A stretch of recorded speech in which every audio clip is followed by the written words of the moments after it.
오늘 증거할 본문 말씀을 봉독해 드리겠습니다. 오늘 증거할 본문 말씀은 요한복음 3장 5절 6절 말씀입니다.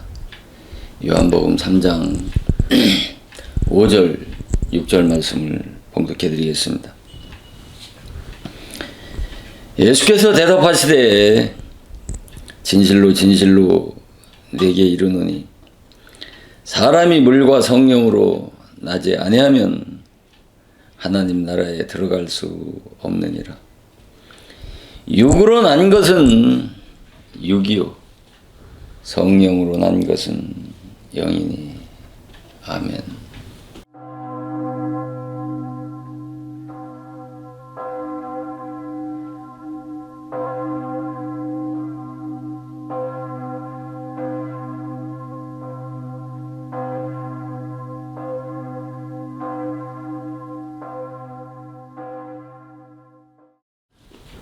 오늘 이 시간도 증거하는 말씀 위에 하나님이 함께 하셔서 진리의 세미한 음성을 듣고 깨달아서 감사와 영광을 하나님께 돌리는 복되고 은혜로운 시간이 되어지기를 주님의 이름으로 축원을 드립니다.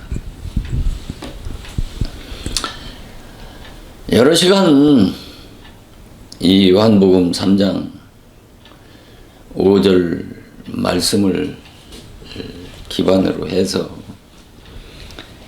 베드로전서 3장 이 19절과 21절 말씀을 여러 시간 말씀을 드렸습니다. 이 베드로전서 3장 이 19절 이 말씀 한 구절 때문에 많은 왜곡된 그 이단 교리가 만들어졌다고 할 만큼 이 베드로전서 3장 19절 말씀은 성경의 난제 중에 난제가 되어지는 말씀입니다. 그래서 이 베드로전서 3장 19절에 나오는 이 옥에 있는 영, 그래서 이 옥을 문자적으로 지옥으로 해석해서 예수님이 그 옥에 있는 영, 곧 지옥에 있는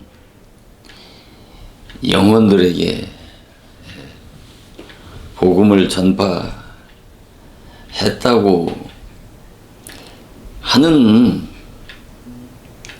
그 주장 때문에 바로 이 베드로전서 3장 19절 한 구절에서 실제설이니 상징설 또는 죽어서도 다시 구원을 받을 수 있다고 하는 사후 구원설, 또 예수님이 지옥에 가서 복음을 전파했다고 하는 지옥 강화설과 같은 그런 왜곡된 이단 학설들을 만들어낸 그 근거 구절이 바로 이 베드로전서 3장 19절 말씀입니다.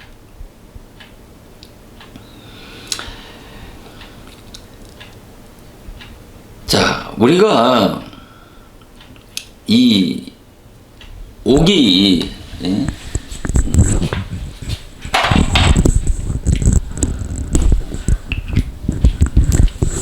여기 지금 옥에 있는 영들에게 전파했다.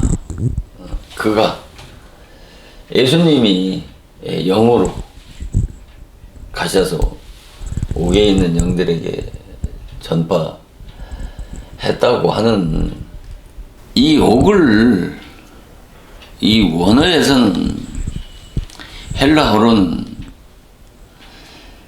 펠라케라고 하는 단어인데 그 뜻이 뭐냐면 뭐 감옥이니 감시니 경계라고 하는 뜻을 가지고 있고, 히브리어로는 아사르라고 하는 단어인데 바로 묵다, 투옥하다, 속박하다라고 하는 뜻을 가지고 있습니다. 이런 유사한 이런 히브리어와 헬라어의 그 뜻과 유사한 단어가 있는데 바로 이 종교라고 하는 단어. 이 종교는 라틴어로 닐리지오라고 하는 단어인데 그 뜻이 뭐냐면 속박하다, 구속하다라고 하는 뜻을 가지고 있습니다. 이런 원어의 뜻을 보더라도 이 옥이 죽은 영혼이 가는 어떤 그런 물리적인 세계를 말씀하고 있지 않다라고 하는 것을 짐작할 수 있지 않겠습니까? 그래서 이 옥을 뭐라 했습니까? 거듭나지 못한 육체에 갇혀있는 그 죽은 영혼을 바로 이 옥에 있는 영이라고 말씀을 했지 않습니까?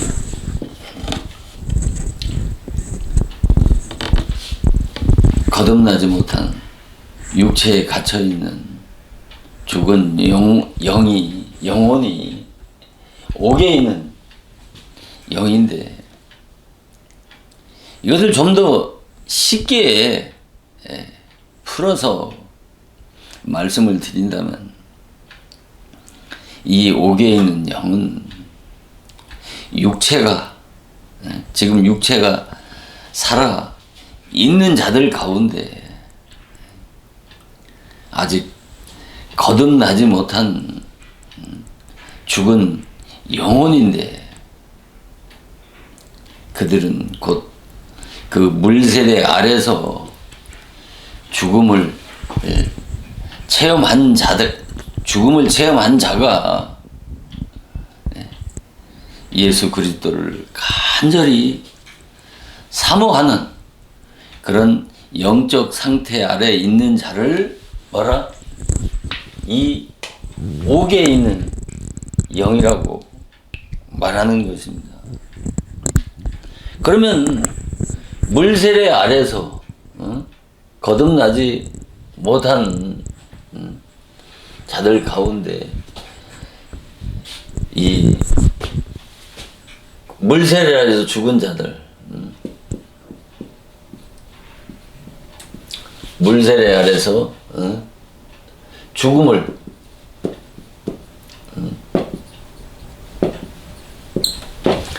체험한 자라고 하는 이것을 잘 이해를 해야 되는 것입니다. 물세례 아래서 죽은 자란 말입니다. 물세례의 죽음을 체험하고 뭐예요? 이 예수를 간절히 찾는 그러한 영혼, 그러한 심령을 뭐라? 물세례 아래서 죽음을 체험한 자라고 하는 것인데, 이런 자를 뭐라? 옥에 있는 영이라고 이렇게 말씀을 하는 것입니다. 그러면 물세례 아래서 죽음을 체험했다라고 하는 이 말이 어떻게 쉽게 이해가 되어집니까?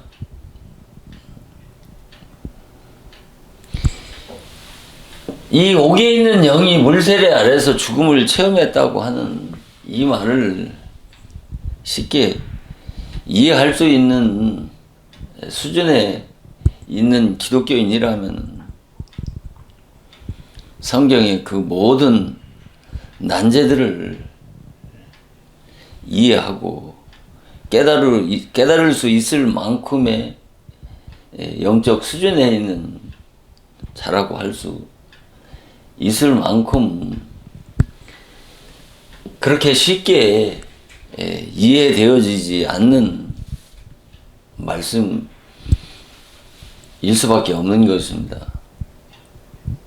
그래서 이 물세례 안에서 죽음을 체험했다라고 하는 말은 우리가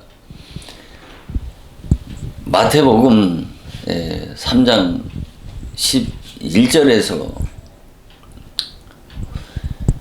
세례 요한이 뭐라 말씀하고 있느냐면, 나는 너희로 회개케 하기 위하여 물로 세례를 준다고 이렇게 말씀하고 있는 이 마태복음 3장 11절 말씀을 근거로 해서, 물이 뭐라고 그랬습니까? 물이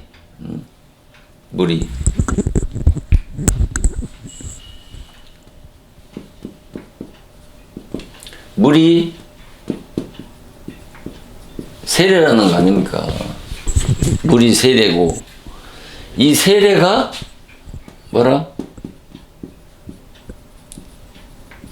물 세례고, 이 물 세례가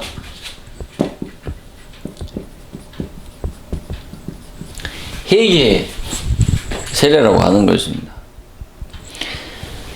물이나 세례나 물 세례나 회개의 세례나 다 내용적으로 같은 의미와 뜻을 가지고 있는 것입니다.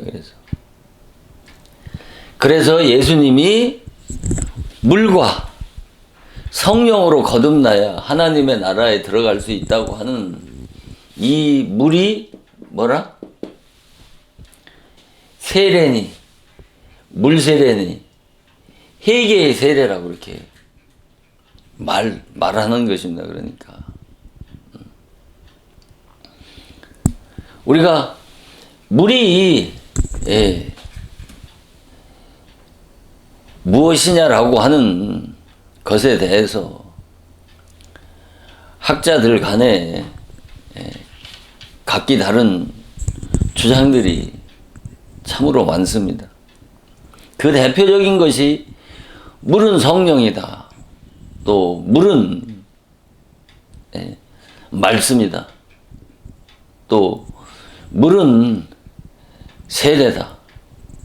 또는 물은 회개다라고 하는 이 같은 각기 다른 주장들이 있습니다만,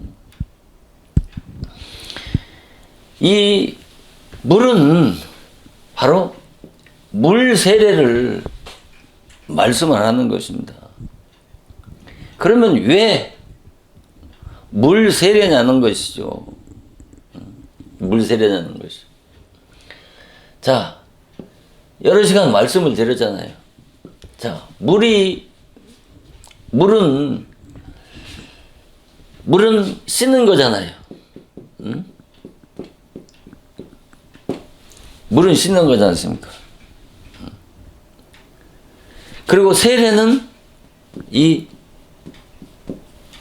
죽음을 의미한단 말입니다. 자, 왜 이 씻는 거라고 하는 것은 뭐 물 세례 아래서 우리가 세례하면은 반드시 뭐가 필요한 겁니까? 물이 필요하단 말입니다. 물과 세례는 서로 떨어질 수 없는 그런 불가분의 관계 아래에 있단 말입니다. 물이 있어야 세례 받을 수 있는 것이고, 세례는 물이 있어야 받을 수 있기 때문에 이 물과 세례는 떨어질 수가 없는 서로의 불가분의 관계 아래에 있단 말입니다. 우리가 물 세례라고 하는 것은 약식 세례나 침례나 다 구원받은 표로 받는 것 아니겠습니까? 그래서 이 물은 뭐 우리가 몸의 때를 씻는 그런 물을 말씀하는 것 아닐 것 아니겠습니까? 물이. 그래서 이 영적인 물은 바로 이 죄를 씻는 것을 말하는 것입니다. 영적인 물은 육신의 몸의 때를 씻듯이 영적인 물은 죄를 씻는 것을 말하는 것입니다. 죄를 어떻게 씻습니까? 죄를 어떻게 씻어요? 죄를 씻는다라고 하는 것은 바로 이 회개를 의미하는 것입니다. 회개. 이 회개를 하려고 하면은 전제가 뭐가 필요한 것입니까? 바로 이 죄를 깨달아야 되는 것입니다. 죄를 깨달아야 되는 것이죠.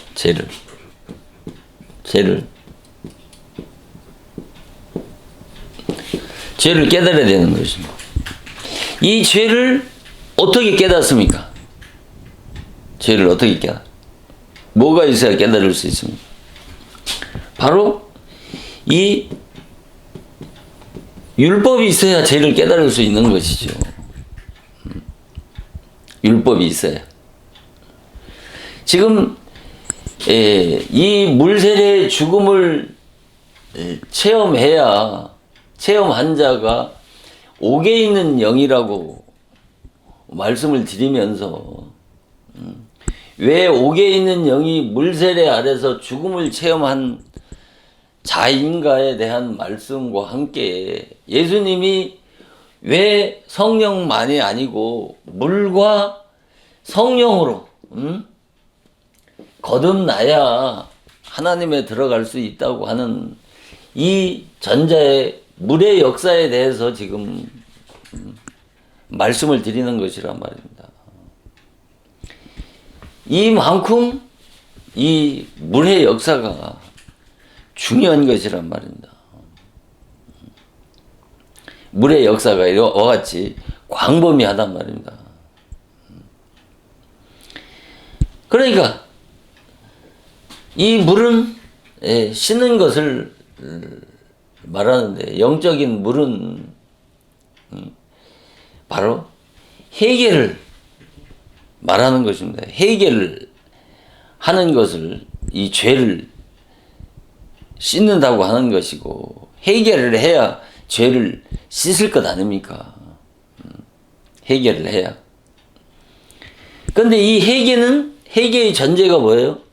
죄를 깨달아야 되는데 이 죄를 깨닫기 위해서는 뭐예요? 뭐가 필요한 거예요? 율법이 필요하단 말입니다. 율법을 통해서 죄를 깨달아야 회개를 할 수가 있는 것이란 말입니다. 그래서 회개를 해야 뭐를 깨달을 수 있는 거예요? 이 죽음을 깨달을 수 있단 말입니다. 회개를 해야. 어떻게 회개를 해야 죽음을 깨닫느냐 말입니다. 여기서 물세례 아래서 죽음을 체험한 자라고 그랬잖아요. 물세례 아래서 죽음을 체험해야 성령 세례를 받을 수 있단 말입니다. 성령 세례를 받아야 거듭나서 하나님의 자녀가 되어야 하나님의 나라에 들어갈 수 있단 말입니다. 그러니까 예수님이 영으로 성령으로 옥에 있는 영들에게 복음을 전파했단 말이에요. 어떤 자에게 복음을 전파해요? 옥에 있는 영이란 말입니다. 옥에 있는 지옥에 있는 영에게 지옥 간 영혼들에게 복음을 전파했다는 것이 아니라 금방 제가 말씀을 드렸잖아요. 이 옥에 있는 영은 거듭나지 못한 육체에 갇혀 있는 죽은 영혼이라고 그랬지 않습니까? 거듭나기 전까지는 죽어 있는 거예요. 이 옥에 있는 영은. 그런데 이 옥에 있는 영이 믿지 않는 불신자들의 영혼과는 전혀 다른 차원이란 말입니다. 이것을 잘 이해를 해야 된다니까요. 영적으로 보면 다 불신자들도 옥에 있는 영이란 말입니다. 또 믿는 자들 가운데도 거듭나지 않은 자들도 다 옥에 있는 영이란 말입니다. 그러나 여기서 예수님이 복음으로, 영으로, 성령으로 복음을 증거할 대상은 바로 불신자의 영혼이나 또 예수 믿어도 거듭나지 않은 자지만은 여기서 말하는 이 옥에 있는 영은 율법 아래에 있는 자 가운데 율법 아래서 죄를 깨닫고 회개해서 정말 죽음을 체험한 자란 말입니다. 죽음을 깨달은 자란 말입니다. 제가 이렇게 여러 번 자주 말씀드리잖아요. 율법의 요구대로 살아봐야 자기 안에 있는 그 무시무시한 죄성을 깨달을 수 있다고 그러지 않습니까? 율법의 요구대로 살아본 자라야 그래서 죽을 수 있단 말입니다. 그 죽음을 깨달은 자라야 깨달은 자에게 뭐를 보내주신다고 그러죠? 그리스도의 새 생명으로 거듭날 수 있다고 말씀을 드렸잖아요. 왜 물이 세례고 그것이 물세례고 회개의 세례라고 하느냐라고 하는 것을 잘 이해를 해야 된단 말입니다. 그래서 물세례의 죽음을 체험해 봐야 복음으로 살아나는 체험을 할 수 있단 말입니다. 기독교 신앙은 율법으로 죽어야 죽음을 체험해야 복음으로 다시 살릴 수 있단 말입니다. 그러니까 율법 신앙이 없이는 그러니까 결국은 이 물이 뭐예요? 이 물이 뭐예요? 율법이에요. 율법. 지금 다른 말로 얘기한다면 예수님은 물이라고 그랬지만은 사도 바울은 율법과 복음이라고 그렇게 말씀하고 있는 것 아니에요. 이와 같이 이 물이라고 하는 이 단어 하나 속에 물의 역사가 얼마나 광범위한 진리가 함축되어져 있다고 하는 것을 잘 이해하고 깨달아야 되는 것입니다. 그래서 이 물과 성령을 기독교의 구원 교리의 전체 내용을 요약한 구원 교리의 축소판이라고 하는 이유가 이 물과 성령이 축소판이라고 하는 이유가 이와 같은 이유 때문이란 말입니다. 그러니까 우리가 물세례라고 하면 이 물세례의 진리를 깨달아야 된단 말입니다. 우리가 세례하면은 떠오르는 게 뭐예요? 우리가 구원받은 표로 받는 그 의식 세례를 떠오르지 않습니까? 그것이 세례라고 하잖아요. 약식 세례나 뭐 침례나. 제가 말씀을 드렸지 않습니까? 기독교의 의식 속에는 뭐가 있다? 그 속에는 심오한 진리가 포함되어 있단 말입니다. 이 물세례의 진리를 깨닫지 못하고 의식 세례 받은 것으로 생명 받은 줄 알고 신앙생활 하는 자들을 뭐라는 거예요? 의문의 종교 아래 있다고 하는 것입니다. 생명보다 의식을 더 중요하게 여기는 자를 뭐야? 그런 자를 외식하는 자라고 하는 것이고, 그런 자들을 뭐라? 율법 아래 있는 자들이라고 말하는 것입니다. 그러니까 이 물세례의 진리를 깨달아야 된단 말입니다. 이 물세례의 이 단어 하나에 이 함축되어져 있는 이 심오한 진리를 이해하지 못하고서 어떻게 기독교의 진리를 운운할 수 있느냐 말입니다. 그러니까 왜 죽음이냐? 자, 세례라고 하는 원어의 뜻 하나만 보더라도 왜 세례가 죽음이라고 하느냐면, 바로 헬라어로 세례는 밥티조라고 하는 단어입니다. 이 밥티조는 히브리어 밥토에서 유래되어졌는데, 그 뜻이 뭐라 했습니까? 동일화 또는 옷감을 물들이다, 물에 잠기다, 멸망시키다라고 하는 뜻을 가지고 있단 말입니다. 그 원어의 뜻만 하나를 보더라도 옷감을 물들이는 게 뭐예요?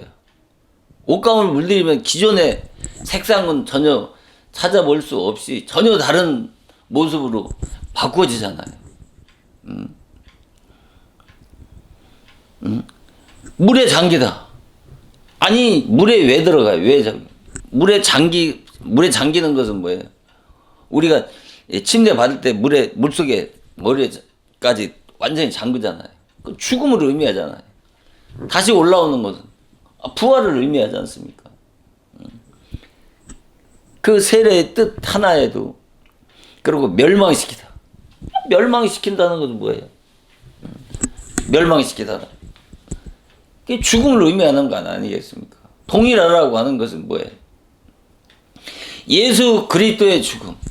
믿는 자가 예수님이 우리를 대신해서 십자가에서 형벌과 심판받은 사실을 믿으면 예수님의 죽음이 내 죽음과 같다라고 하는, 예수님이 죽은 것 같이 우리도 하나님이 보실 때 똑같이 죽은 자와 같이 보신다고 보시기 때문에 동일하라고 하는 것이란 말입니다. 예수님의 죽음이 우리 죽음이란 말입니다. 그 전제가 뭐예요? 믿는 자는, 예수를 믿는 자는 예수님이 죽을 때 나도 죽었다고 하는 것을 동일하라고 하는 의미를, 동일하라고 하는 것입니다. 그러니까 원어적으로만 봐도 세례는 죽음을 다 의미하잖아요. 그런데 자, 여기서 보세요. 회개하고 율법을 통해서 죄를 깨닫고 회개를 해야 뭐예요? 죽음을 체험할 수 있다니까요. 그 말을 이해를 하시란 말입니다. 예? 무슨 말인지. 왜 율법을 통해 죄를 깨닫고 회개를 해야 죽을 수 있다고 그렇게 말을 하냐면, 우리가 죄를 깨닫고 회개를 하게 되면 회개한 것으로 끝납니까? 회개를 하게 되면 양심은 더 밝아진단 말입니다. 예. 오히려 그 죄에 대한 인식이 더 민감해진단 말입니다. 그래서 전에 보이지 않던 죄들이 더 잘 보이게 되고, 양심이 밝아지니까, 죽었던 양심이 죄를 깨닫고 회개하니까 양심이 밝아지게 되면 어떻게 합니까?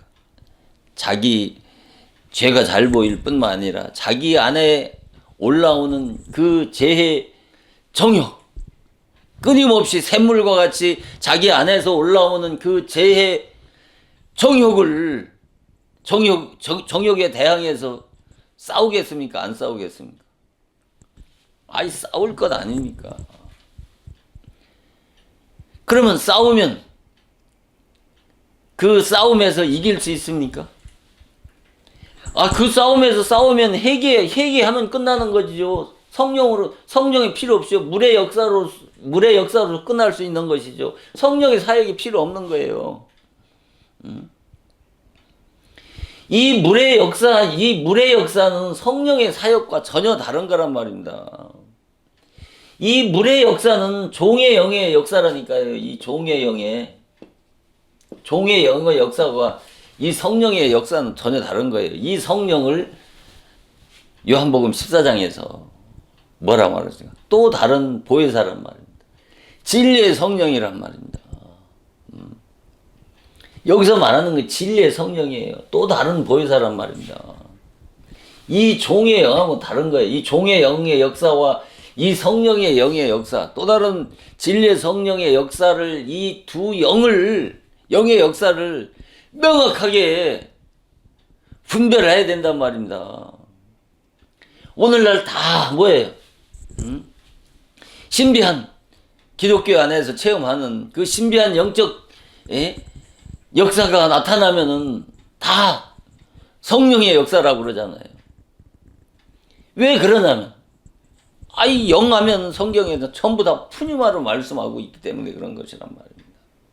푸뉴마로. 그래서 어떤 신비한 영적 역사가 나타나면 다 하나님께로부터 오는 이 성령 역사로, 다 성령 역사로 다 그렇게 알고 있기 때문에 이 방언만 받아도 성령 받았다고 그러잖아요. 성령은 성령이죠. 그러나 또 다른 진리의 성령과 일반적인 성령하고는 다르다니까. 이 영을 전부 푸뉴마로 말씀하고 있기 때문에 그런 것이란 말입니다.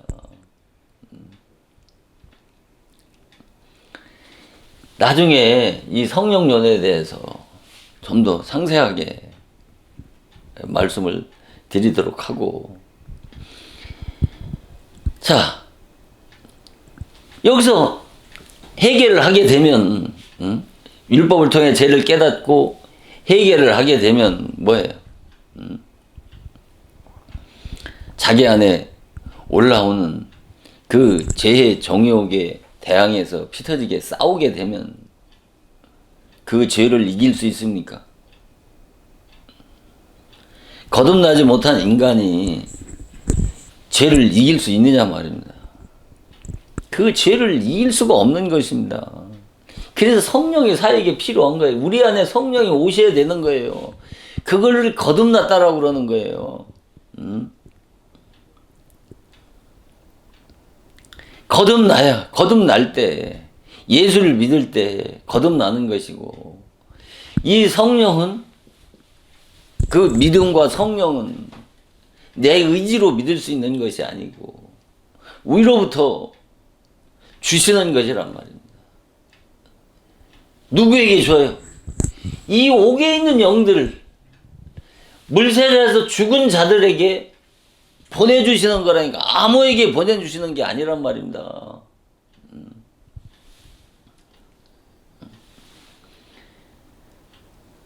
그래서 늘 죄에 패하고 넘어질 수밖에 없는 거예요. 죄에 패하고 넘어지면서 또 일어나고 또 넘어지면서 이 믿음의 싸움, 이 믿음의 경주를 쉼없이 거듭하게 되는 것입니다. 이것을 성경에서는 영적 싸움이라고 하는 것이고, 이 영적 전쟁이라고 하는 것이란 말입니다. 그래서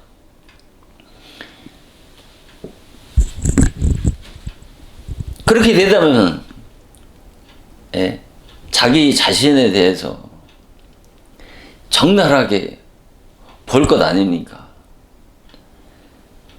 자기 자신을 적나라하게 본다는 것은 자기가 벌거벗은 수치를 깨닫게 되는 거 아닙니까? 벌거벗은 수치를 깨닫는다는 게 무슨 자기 자신의 인간의 그 밑바닥 까지 다 드러나야 되는 것입니다. 그럴 때 그 율법 신앙의 한계를 깨닫게 되고 그 율법 신앙의 그 한계를 깨닫게 되면 자기 자신에 대해서 어떻게 하겠습니까? 좌절하고 어떻게 하겠어요? 자기 자신에 대해서 좌절하고 절망하게 될 것 아닙니까? 자신에 대해서 절망하고 좌절한 자를 영적으로 죽었다는 거예요.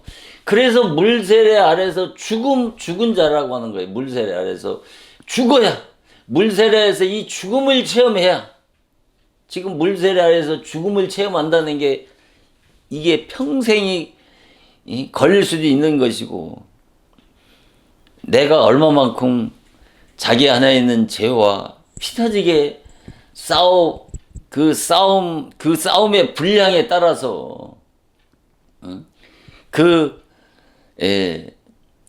죄와의 싸움은 그 끝이 길 수도 있고 짧을 수도 있단 말이죠. 그러니까 그 끝이 언제 끝이 나요? 내가 내 자신에 대해서 절망하고, 내가 영적으로 구원이 필요한 죄인이구나, 죽었구나, 죽은 자로구나, 라고 하는 것을 바로 뭐예요? 이 물세례 아래서 체험하는 거예요. 그러니까 자기 자신에 대해서 절망하고 자기 자신이 그 율법 신앙의 한계를 깨닫고, 율법 신앙의 결국은 그리스도에 대한 소망을 품게 하는 것 뿐이지, 내가 아무리 내 인간의 노력과 수고와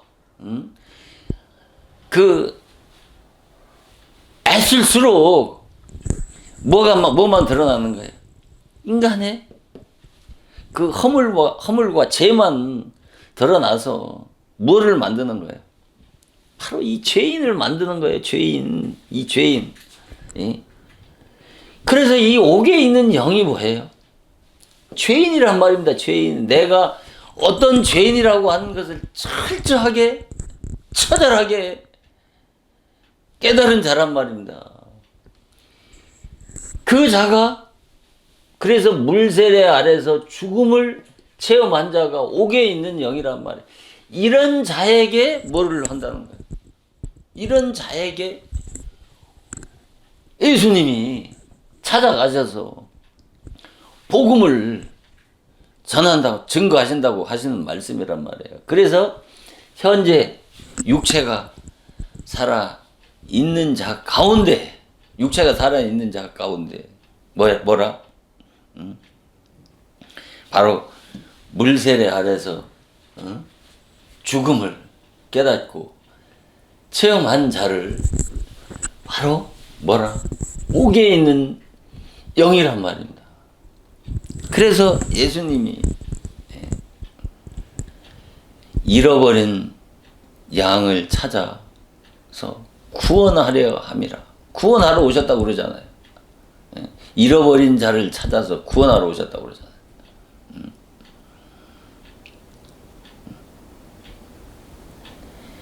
잃어버린 자 외에 다른 데로 보냄을 받지 않았다고 그러죠. 다른 데로 보냄을 받은 게 아니고 누구에게 오셨다? 잃어버린 자를 찾아서 구원하려고 오셨다고 그렇게 말해놔요. 그 잃어버린 자가 잃어버린 자라고 하는 그 헬라어의 뜻이 뭐냐면 아폴롬인데, 죽은 자라고 하는 뜻이란 말입니다. 지금 죽은 자가 이 과정을 통해서, 물세례 아래서 이 과정을 통해서 죽은 자란 말입니다. 이런 자를 구원하러 오셨단 말입니다. 요한복음 마태복음 15장 보시겠습니다. 이 마태복음 15장 24절에 보면은 예수께서 대답하여 가라사대 나는 이스라엘 집에 잃어버린 양 외에 다른 데로 보내심을 받지 아니하였다고 그렇게 말씀하시잖아요. 잃어버린 양 외에. 그러니까 이 말은 잃어버린 양 외라고 하는 것은 이 죽은 자 죽음을 체험하는, 지금 잃어버린 양을 누구라고 그러는 거예요? 가나안 여인을 잃어버린 양이라고 하는 거예요. 가나안 여인이 어떻게 했습니까? 지금 22절에서 보면은 가나안 여자 하나가 그 지경에서 나와서 소리를 질러 가로되 주 다윗의 자손이여 나를 불쌍히 여기소서 내 딸의 흉악한 귀신이 들렸나이다.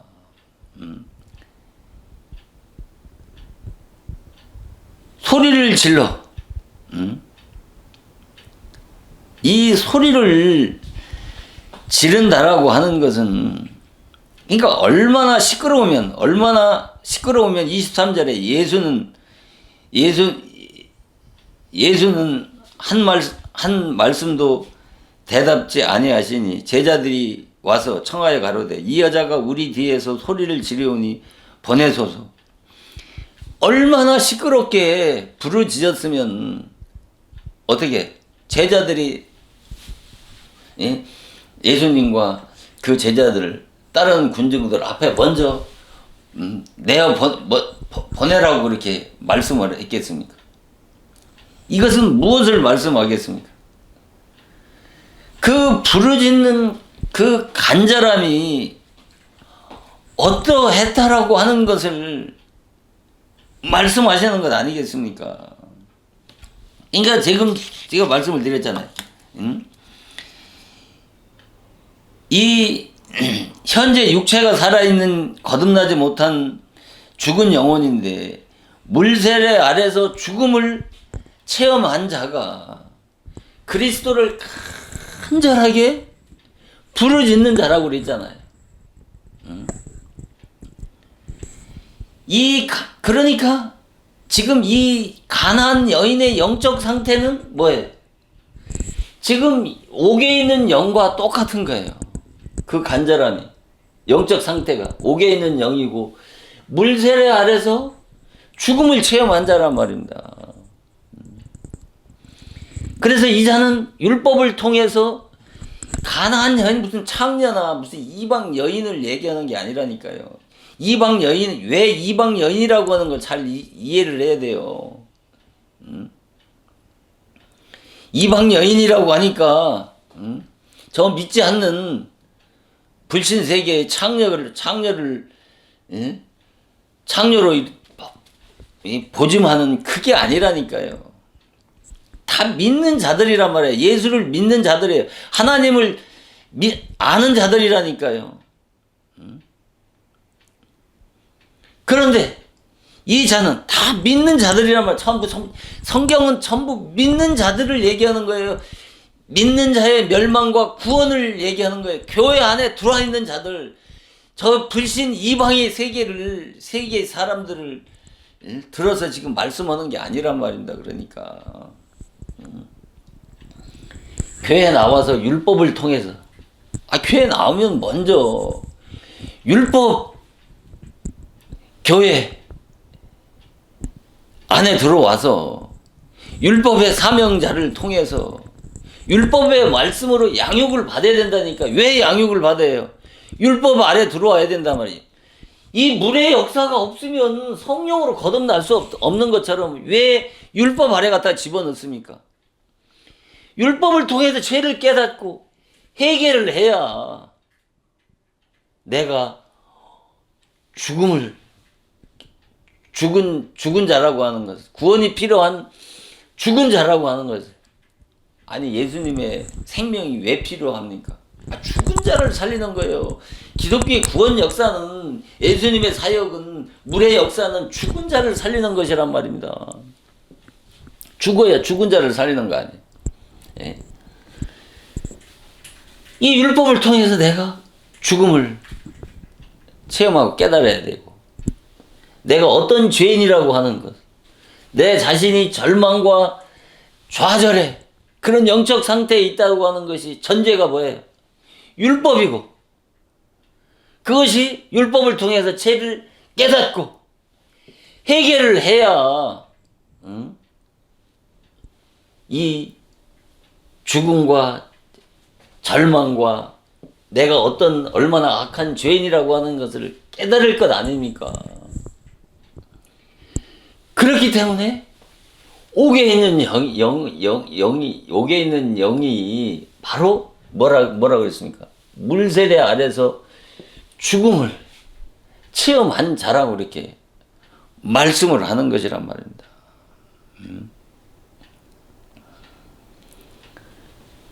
자, 마태복음 3장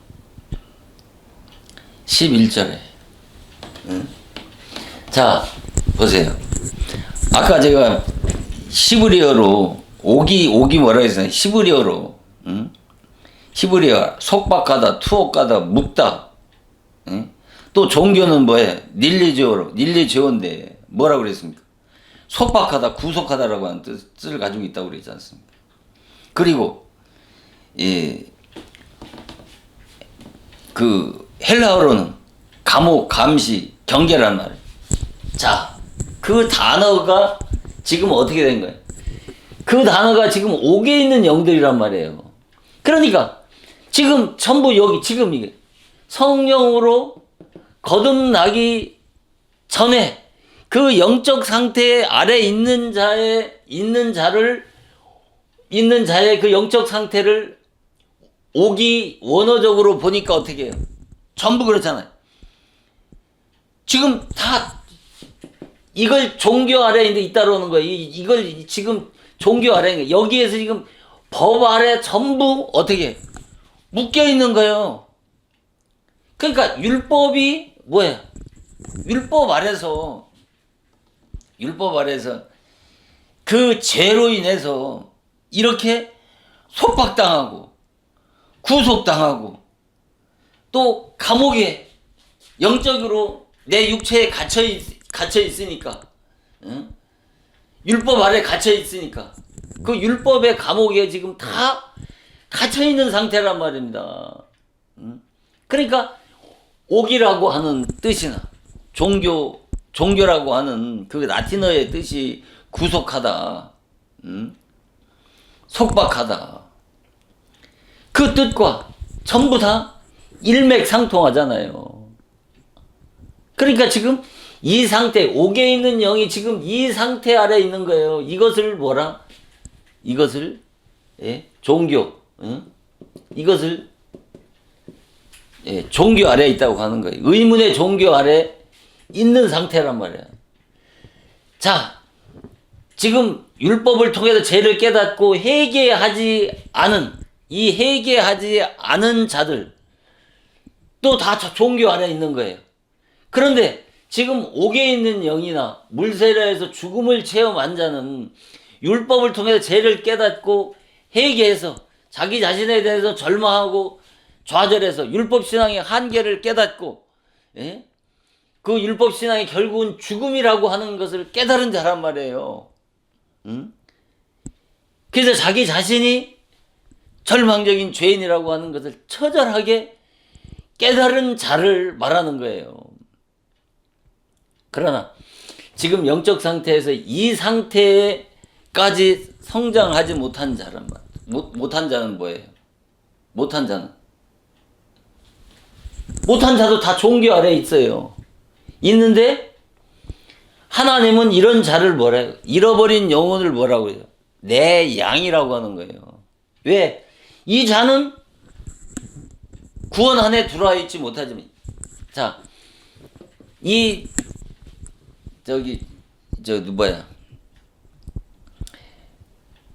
잃어버린 영혼의 잃어버린 영혼의 헬라의 잃어버린 영혼을 뭐라고 그랬습니까? 그 뜻이 그 시제가 뭐냐면은 중간태예요. 중간태. 중간태란 말입니다. 그러니까 왜 잃어버린 영이 중간태냐? 예? 왜 중간태? 히브리 여기 헬라어에만은 이 중간태가 있는 거예요. 그러니까 우리 영어나 우리 국어나 뭐야 능동태하고 또 하나가 뭐가 있습니까? 능동태, 수동태가 있잖아요. 그런데 헬라어는 중간태가 있다니까. 중간태. 이 아주 기묘막식한 거예요. 그러니까 지금 이런 자들은 시제가 뭐냐? 저기 잃어버린 영혼은 중간태라니까. 그러니까 이런 자들은 아직 구원 안에 들어와 있지 않아요.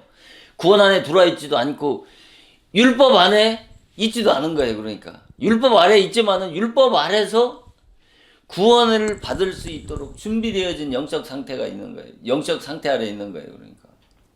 예. 그러니까 율법 신앙의 끝자락까지 성장한 거예요. 그러니까 성장했기 때문에 이런 자들은 하나님이 보실 때, 예수님이 보실 때 뭐예요? 내 양이라고 하는 거라니까요. 예수님이 뭐라 그랬어요? 저기 12 제자들을 예? 전도 여행 보낼 때 이스라엘 집에 이방인의 길로 가지 말라고 그러잖아요. 이방인의 길로 가지 말면서 뭐 어디로 가라는 거예요? 이스라엘 집에 잃어버린 양에 가라고 그러잖아요. 하나님 볼 때 이런 자들을 영적 상태 잃어버린 자라고 하는 거예요. 잃어버린 영혼이라는 거예요. 잃어버린 양이라고 이렇게 말씀하시는 거예요. 그러니까 옥에 있는 영의 옥을 원어적으로 봤을 때 그 뜻을 살펴보게 되면 다 뭐예요? 아, 지금 이 물세례 아래서 죽음을 체험한 그런 영적 상태 아래에 있는 자들과 똑같다고 하는 것을 원어의 그 의미와 뜻만 보더라도 지금 이런 말씀과 어떻게 해요? 서로 일맥상통하잖아요. 그래서 마태복음 아까 이 말씀을 하다가 마태복음 15장에 나는 이스라엘 집에 잃어버린 양 외에 다른 데로 보내심을 받지 아니하였다고 하신, 그러니까 다른 데로 보내는 게 예수님은 성령을 아무에게 보내주시는 게 아니란 말이야. 구원을 아무나 구원하시는 게 아니란 말입니다. 어떤 자들을 잃어버린 양 외에 다른 데로 잃어버린 양을 찾으러 오셨단 말이에요. 예? 잃어버린 양을 찾으러 오셨다고 그랬잖아요. 그러니까 이런 자들을 구원하러 오신 거예요. 그러니까 율법 신앙 아래서 이 죽음을 체험해야 되는 거예요. 철저하게 회개와 율법을 통해 죄를 깨닫고 회개해서 이 죽음을 체험하고 내가 어떤 구원이 필요한 절망적인 죄인이라고 하는 것을 깨닫지 못하면은 구원하실 수가 없다니까요. 하나님의 능력으로, 그 어떤 능력으로 인간을 구원하실 수가 없다니까요. 그래서 예수님이 또한 영으로, 이건 성령이에요. 성령으로 어디에 있는 자에게 복음을 전파했어요? 복음을. 이게 성령이고 복음이란 말이에요. 옥에 있는 영들에게 복음을 전파하신다고 하시는 말씀이지. 예? 이게 지옥에 있는 영들에게, 예? 무덤에 계실 때 영으로 부활하기 전에 영으로 계셨을 때 예, 지옥에 가셔서 복음을 전파했다고 하는 예, 회개한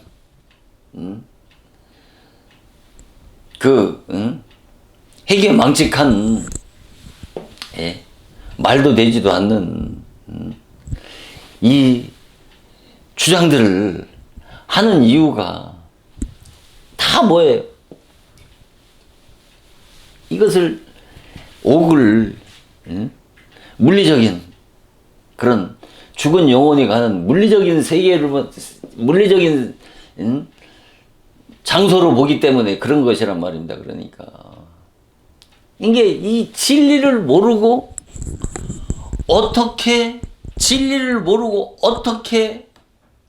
구원을 받을 수 있느냐 말입니다. 진리를 깨닫지 못하고 어떻게 구원을 받을 수 있느냐 말입니다. 진리를 깨닫지 못하고 구원을 받으려고 하는 것은 뭐와 같으냐면 예수 없이 구원을 받으려고 하는 이방 종교와 똑같다니까요. 이방 종교와. 그래서 마태복음 3장 11절에 뭐라고 그랬습니까? 마태복음 3장 11절에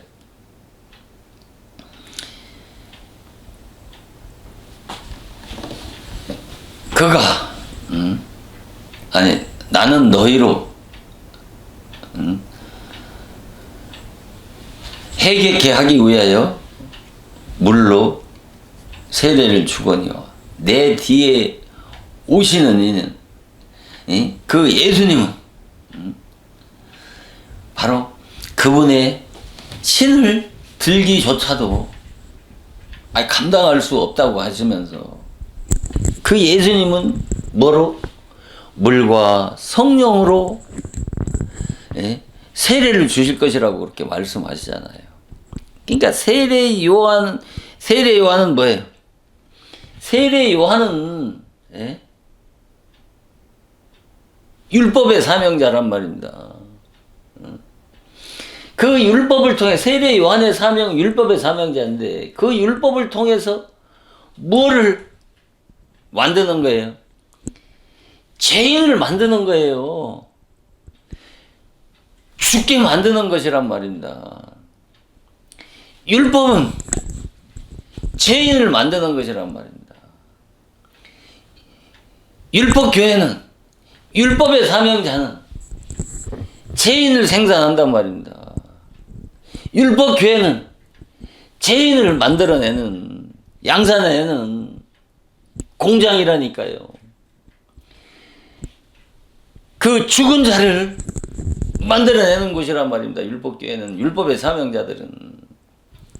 그래서 그 율법의 사명자들을 통해서 죽은 자를 진리교회 복음의 종을 통해서 바로 다시 살리는 것이에요. 그러니까 율법의 종의 사명과 진리의 종의 사명은 전혀 다른 거예요. 이 질적으로 성격적으로 전혀 다른 율법의 사명과 복음의 사명, 이것을 명확하게 구분할 수 있어야 된단 말입니다. 그런데 오늘날 이 율법의 사명자들은 무엇을 만들려고 하는 거예요? 율법교회 안에서 율법의 말씀으로 의인을 만들려고 한다니까. 이 의인을 뭐를 만들어야 되는데? 죄인을 만들어야 되는데 이 율법의 종들은 그 심령 속에 뭐가 없어요? 성령이 없다니까요. 바로 이 종의 영, 율법의 영, 사탄의 영이 역사하기 때문에 그들은 율법의 종들은 살릴 수가 없어요. 죽이는 일만 한다니까요. 그런데 이 사명을 오늘의 율법의 종들이 이 사명을 합니까? 율법의 종들이 자기가 율법의 종들이 복음의 종이라고 하는 가면을 쓰고 양들을 살린다는 이름으로 의롭게 살라고, 거룩하게 살라고 강단에서 외치지만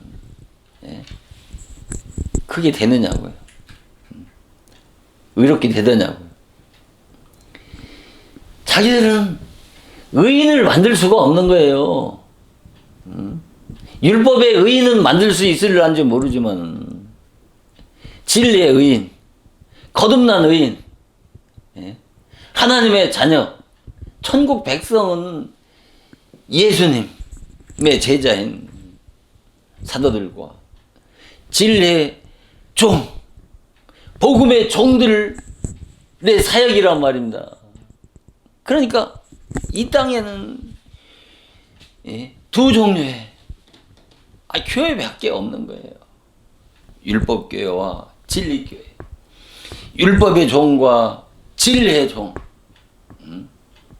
율법의 사명자와 복음의 사명자. 율법의 말씀과 진리의 말씀.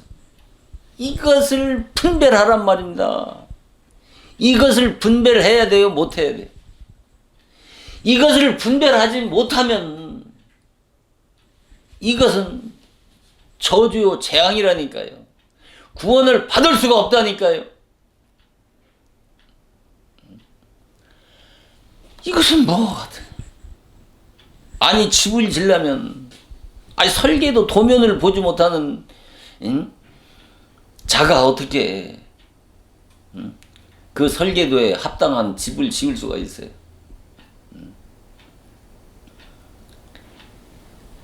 지도를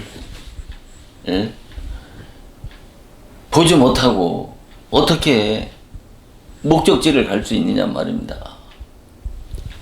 이 진리와 율법, 이 둘을 분별해도 되고 분별 안 해도 되는 것이 아니고 반드시 분별을 해야 된단 말이에요.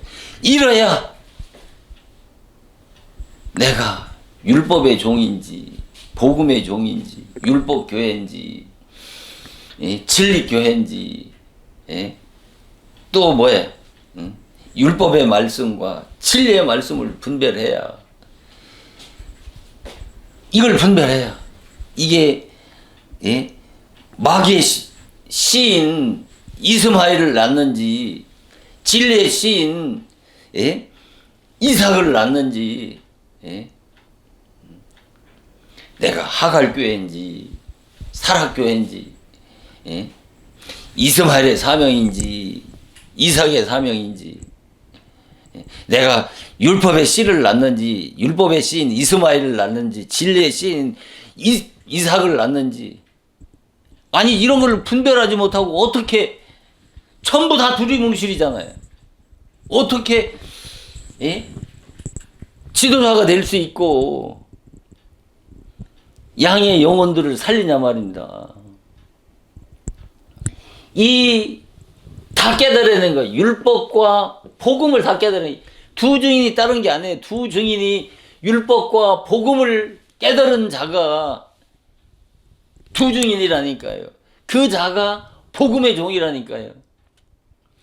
율법만 알아서는, 율법만 알아가지고는 복음으로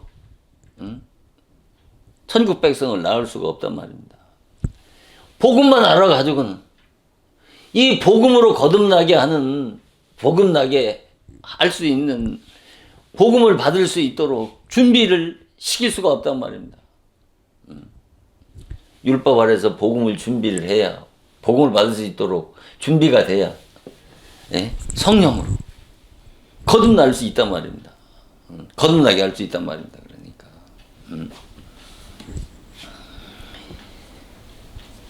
그래서 아까 말씀드린 마태복음 3장 11절에 뭐라 했습니까? 내 뒤에 오시는 이는 뭐라? 불과 성령으로 세례를 주신다고 그랬잖아요.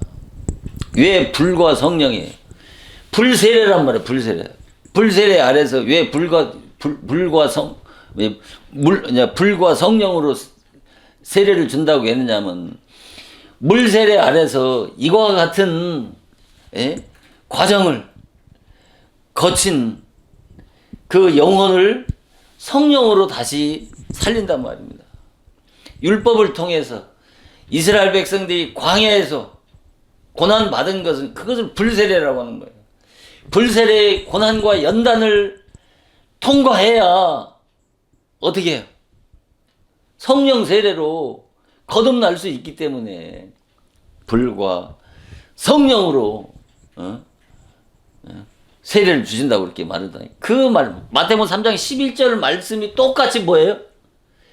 요한복음 3장 5절 말씀과 물과 성령으로 거듭나야 된다는 말씀이 똑같은 거예요. 저기 세례 요한이 말씀한 마태복음 3장 11절 말씀이나 예수님이 말씀한 요한복음 3장 5절 말씀이 똑같은 말씀이란 말입니다. 내용적으로. 디도서 3장 5절에 뭐라고 했어요? 디도서 3장 5절에 보면 중생의 씻음과 성령의 새롭게 하심이라고 나오잖아요. 먼저 중생의 씻음이 있어야 성령의 새롭게 하심으로 성령으로 거듭날 수 있단 말입니다. 오늘날 이것도 모르니까, 이런 분별력이 없으니까 이 중생의 씻음을 뭐라고 그래요? 전부 어떻게 해석해요? 이 중생의 씻음을 성령으로 거듭나는 것이라고 해석을 하고 성령의 새롭게 하심을 성화라고 해석을 한단 말입니다. 그게 아니고 지금 중생의 씻음은 지금 율법 신앙 아래서 율법을 통해 죄를 깨닫고 회개해서 자기가 얼마나 비참하고 악한 죄인이라고 하는 것을 깨닫는 그것을 중생의 씻음이라고 하는 거예요. 자, 왜 중생의 씻음이라고 합니까? 율법을 통해서 죄를 깨닫고 회개하게 되면 죽은 양심이 회복되어져서 그러니까 중생의 씻음은 양심이 회복된 자를 말하는, 양심이 회복되면 회개를 하게 되면 담배 피고 술 마시고 개차반으로 살던 인간이 행실이 좀 고쳐질 것 아니겠습니까? 그래서 그것도 중생의 씻음이라고 그러는 거예요. 성령으로 거듭나는 것과는 전혀 다른 거라니까요. 행실이 좀 행실이 좀 고쳐지기 때문에 이 회개의 체험을 하게 되면 행실이 고쳐지기 때문에 세상 사람보다 좀 낫기 때문에 그것을 중생의 씻음이라고 하는 거예요. 중생의 씻음. 바로 율법을 통해서 죄를 깨닫고 해결을 해야 그 다음에 성령으로 거듭나는 것을 성령의 새롭게 하시면 성령으로 거듭나게 전혀 다른 사람으로 180도 바꿔지기 때문에 변화시키기 때문에 새 사람이 되기 때문에 성령의 새롭게 하심이라고 말씀한 것이란 말입니다.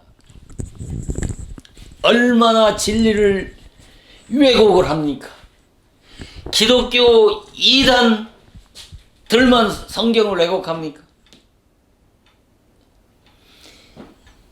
정통 기독교라고 하는 목사가 이같이 진리를 선포하지 못하면 기독교 이단들과 똑같이 하나님을 보신다니까요. 동일한 자로 보신단 말입니다.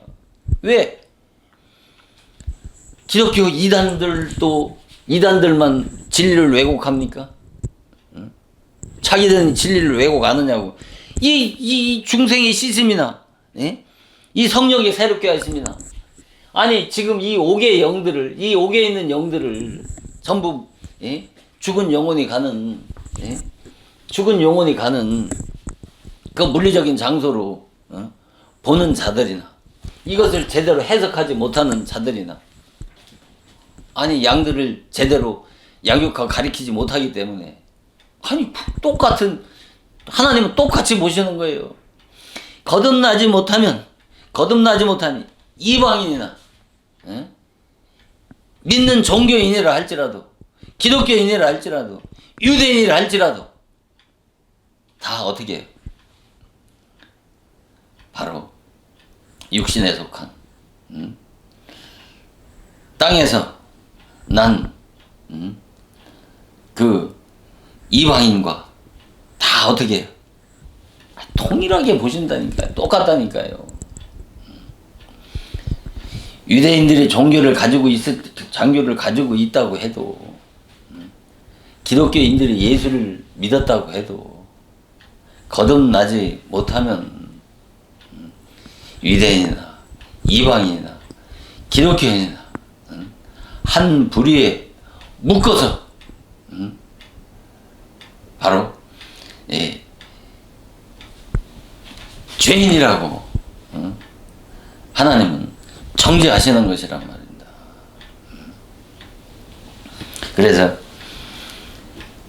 여기 사도행전 20장 21절에 보면 뭐예요? 하나님께 대한 회개와 그리스도께 대한 믿음이 나오잖아요. 하나님께 대한 회개와 그리스도께 대한 믿음. 먼저 하나님께 대한 회개를 통해서 그 다음에 그리스도를 믿음으로 거듭난다고 하는 말씀이나 중생의 씻음이나 성령의 새롭게 하심이라고 하는 그 말씀이나 예수님이 말씀하신 물과 성령으로 거듭나야 하나님의 나라에 들어갈 수 있다는 말씀이나 다 어떻게 해요? 똑같은 말씀이란 말입니다. 내용적으로 깨닫게 되면 문자적으로는 전혀 다르지요. 그러니까 이 문자 속에서 하나님의 음성을 들어야 된단 말입니다. 하나님의 음성을 듣고 깨달아야 그 문자 속에 있는 심오한 기독교의 진리를 깨달을 수 있단 말입니다. 그러니까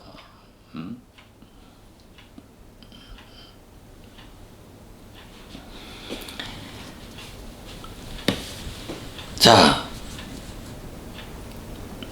그래서 오늘 이 음보와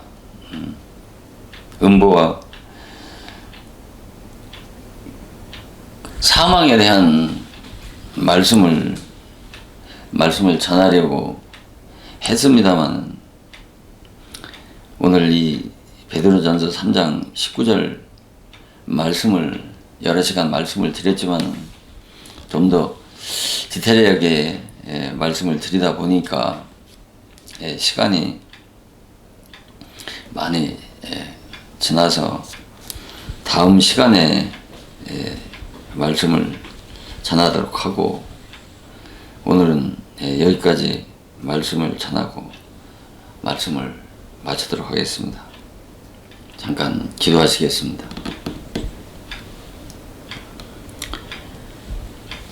누터는 성경을 눈에 보이는 것만으로 해석하지 아니하였다고 하면서 수박을 녹색만 보는 것으로 끝나지 아니하고 수박을 쪼개서 그 안을 들여다보고 맛을 보아야 한다고 하였습니다. 성경을 문자와 계명으로만 아는 것으로 족하게 여기면서 문자 속에서 하나님의 음성을 듣지 못하고 진리를 깨달은 줄 아는 영적 눈먼 소경이 아닌지 자신을 살필 줄 아는 겸손한 하나님의 자녀들이 다 되어서 다윗이 법궤가 다윗성에 들어올 때 여호와 앞에 뛰놀며 춤을 춘 것처럼 성경 속에 감추어진 무궁무진한 그 영생의 보화를 발견하고 참으로 기뻐하고 감사하며 하나님께 영광을 돌리는 임마누엘 복된 하나님의 자녀들이 다 되게 하여 주시옵기를 날 구원하여 주신 우리 주 예수 그리스도의 거룩하신 이름으로 간절히 기도드리옵나이다. 아멘.